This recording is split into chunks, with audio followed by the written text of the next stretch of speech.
যারা বেশি নামাজ পড়বে তারা বেশি জান্নাতে ঢুকবে নাকি? নামাজ পড়তে পড়তে যারা কপাল কালো করে ফেলছে এরা ঢুকবে না? যারা হজ করতে করতে বড় হাজী সাহেব হয়েছে, জিকির করতে করতে হাতে 3-4টা তাসবিহ রেখেছে, তাদের কথা বলা হয়েছে? এগুলো নিঃসন্দেহে অনেক বড় আমল, কিন্তু সবচাইতে বেশি জান্নাতে প্রবেশ করাবে যে আমল, বিষ্ণু বললেন, এক হচ্ছে আল্লাহর ভয়, আরেক হচ্ছে সর্বোত্তম আচরণ। প্রিয় ভাইরা, ইসলামের মেজাজটাকে চিনে নেন, ইসলামের এসেন্সটাকে বুঝে নেন। আমরা ভালো আচরণকে গুরুত্ব দিতে চাই না।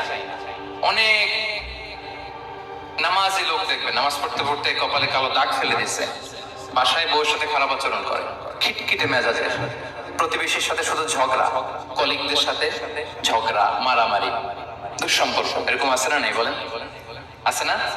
কিন্তু নামাজি, অনেক বড় হাজি, একদিনও কোরআন তেলাওয়াত মিস হয় না, তো এত ইবাদত করেও সে ইসলামের আসল এসেন্সটাকে ধরতে পারেনি। বিষ্ণু বললেন, সবচেয়ে বেশি জান্নাতে প্রবেশ করাবে যে দুটি আমল, একটি হচ্ছে তাকওয়াল্লাহ, আল্লাহর ভয়, আরেকটি হচ্ছে উত্তম আচরণ, সর্বোত্তম আচরণ। তো আমরা যেন উত্তম আচরণের অধিকারী হই, আমার স্ত্রীর সাথে যেন ভালো আচরণ করি, প্রতিবেশীর সাথে যেন ভালো আচরণ করি, ছেলে মেয়েদের সাথে যেন আমাদের অ্যাটিটিউডটা ভালো থাকে, আচরণটা ভালো থাকে, কলিগের সাথে যেন ভালো থাকে। বিশ্বনবীর আচরণ যেমন ছিল তেমন আচরণ যেন আমরা গড়ে তুলতে পারি। আওয়াজ করে পড়ুন আমিন।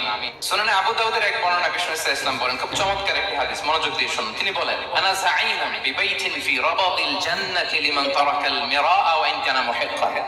আমি ওই ব্যক্তিকে জান্নাতের আঙ্গিনায় একটা ঘরের গ্যারান্টি দেই যে ব্যক্তি তর্ক করার সময় নিজে হক এটা জেনেও সে তর্ক থামিয়ে দেয়। অনেক সময় হয় না, অনেকে পায়ে পাড়া দিয়ে ঝগড়া করতে আসে, এরকম আছে না? নাই? আপনি চুপচাপ দেখবেন একটা বাজে কমেন্টস করতেছে, আবার কমেন্টের নিচে কমেন্ট, আবার গালি, হ্যাঁ আছে না এরকম?